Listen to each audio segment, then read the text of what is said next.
वहीं दूसरी तरफ हिंदुस्तान में मुगलों की हुकूमत थी। इसी तरह ऑटोमन एम्पायर ने कई 100 सालों तक हुकूमत की, लेकिन फिर 17th सेंचुरी में यूरोपियन पावर्स जैसे कि ब्रिटेन और फ्रांस और दूसरे कंट्रीज ने अपनी हुकूमत को फैलाना शुरू किया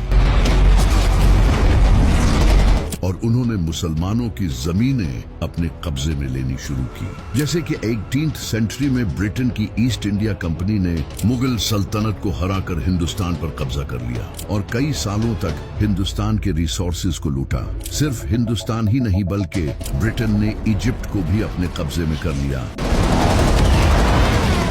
जो कि ऑटोमन एम्पायर के अंडर था, क्योंकि इजिप्ट की स्वीज कनाल बर्तानिया के लिए बहुत इंपॉर्टेंट थी। यहाँ से दुनिया के शिप्स गुजरते थे। इसके बाद फिर नॉर्थ अफ्रीका और वेस्ट अफ्रीका सब एक एक करके यूरोपियंस के कब्जे में आने लगे और ऑटोमन एम्पायर कमजोर होती गई। इन यूरोपियंस ने ऑटोमन एम्पायर की पॉलिटिक्स में इंटरफियर करना शुरू कर दिया। हम सुल्तान से छुटकारा हासिल करके ही रहेंगे और उन्हें आपस में लड़वाने की कोशिश की और इस तरह ऑटोमन एम्पायर कमजोर होती गई। और ऊपर से अब ऑटोमन एम्पायर को गुड्स यूरोप से इंपोर्ट करने पड़ते थे और जंगों की वजह से इन पर काफी कर्ज भी चढ़ गया था। ये सब देखकर सुल्तान अब्दुल हमीद ने अपनी खिलाफत को बचाने की बहुत कोशिश की, लेकिन वो नाकाम रहे। इसके बाद एक यहूदी जिसका नाम था थियोडोर हेर्जल, जो कि एक जायोनिस्ट था, वो ऑटोमन एम्पायर की इस बुरी हालत को देखकर सुल्तान अब्दुल हमीद के पास आया और इसने फिलिस्तीन में यहूदियों के रहने की इजाजत मांगी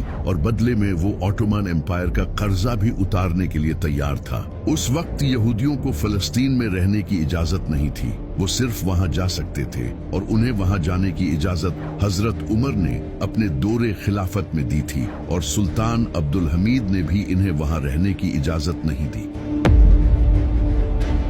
जबकि उस वक्त मुसलमानों की हुकूमत पूरी दुनिया में काफी कमजोर हो रही थी, वहीं दूसरी तरफ यूरोप में यहूदी काफी पावरफुल हो रहे थे। वो पॉलिटिक्स, एजुकेशन और बिजनेस सब में तरक्की कर रहे थे। इसी वक्त थियोडोर हेर्जल ने एक बुक पब्लिश की जिसका नाम था द जूइश स्टेट।